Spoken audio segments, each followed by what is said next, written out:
bergabung bersama kita ini Kak Paula ini luar biasa sekali loh. Ya, di tengah-tengah kesibukannya kita tidak perlu menjelaskan siapa diri kita.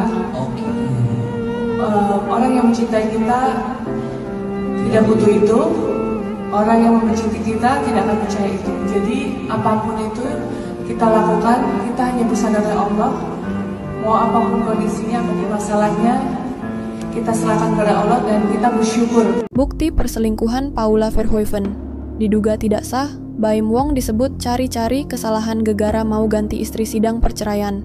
Antara pasangan Baim Wong dan Paula Verhoeven kembali digelar pada Rabu, 20 November 2024 di Pengadilan Agama Jakarta Selatan. Diketahui, agenda sidang kali ini adalah pembuktian, di mana Baim Wong menghadirkan sejumlah bukti yang menguatkan permohonan cerainya. Dalam kesempatan tersebut, Baim Wong menghadirkan sebanyak 43 bukti yang diklaimnya sebagai bukti kuat mengenai alasan perceraiannya.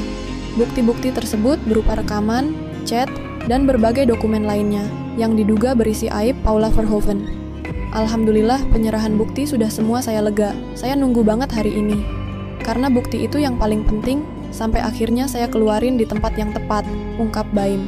Di pihak lain, bukti-bukti yang dibawa pihak Baim ini menuai kritikan tajam dari pengacara Paula Verhoeven, Alfon Kurnia.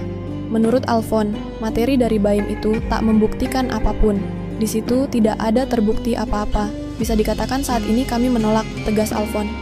Ya, kami menilai bahwa tidak ada apa yang dituduhkan oleh si penggugat. Walaupun kami menilai bahwa dalil mereka itu berubah-ubah, sambungnya. Tak hanya itu saja, Alfon menduga jika bukti itu ilegal dan tidak sah. Hal itu lantaran bukti terutama dari isi HP itu tidak didapat secara utuh dan tanpa persetujuan. Kebanyakan bukti elektronik terkait dengan bukti itu sebenarnya di dalam UU ITE, bukti itu harus utuh. Oleh sebab itu, kalau ada bukti yang tidak utuh, itu tidak bisa dijadikan barang bukti, papar Alfon. Kemudian, perolehan bukti itu harus didapat secara legal, tidak dilakukan tanpa persetujuan. Bukti itu juga harus didapat secara sah. Bukti yang ditampilkan itu, menurut saya, bukti didapatkan dari seseorang tanpa persetujuan. Lanjutnya, terkait ini, dia punya penjelasannya sendiri. Harus ada prosedural, itu hal penting. Memindahkan data dari device ke device lain harus ada izin. Dalam Undang-Undang Perlindungan Data Pribadi, itu dilindungi, ujar Alfon. Itu muncul sebagai hak privasi, yang pada intinya harus ada concern ketika tidak merasa nyaman terkait dengan itu, tidak boleh. Apalagi, ini isi dalam HP. Bebernya sontak saja, sikap Baim Wong yang seolah ingin menyudutkan dan menyalahkan Paula tersebut menuai beragam reaksi dari warganet. Tak sedikit dari warganet yang menduga jika Baim sengaja mencari-cari kesalahan Paula saja agar dapat bercerai. Baim pengen ganti istri, makanya cari alasan mulu, komentar warganet. Emang layak cerai? Gak mutu laki model Baim ini dipertahankan. Iyuh, ujar warganet emosi. Iya, harus dibuktikan. Masalahnya bisa nggak membuktikannya? Kalau udah koar-koar, tapi tidak terbukti, bisa dilaporin nggak sih? Pencemaran nama baik, komentar warganet lain.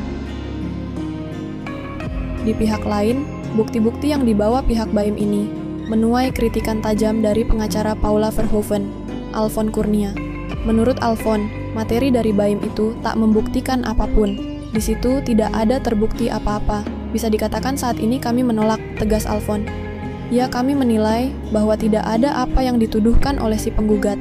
Walaupun kami menilai bahwa dalil mereka itu berubah-ubah, sambungnya.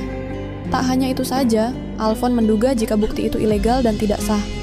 Hal itu lantaran bukti terutama dari isi HP itu tidak didapat secara utuh dan tanpa persetujuan. Kebanyakan bukti elektronik terkait dengan bukti itu sebenarnya di dalam UU ITE, bukti itu harus utuh. Oleh sebab itu, kalau ada bukti yang tidak utuh, itu tidak bisa dijadikan barang bukti, papar Alfon.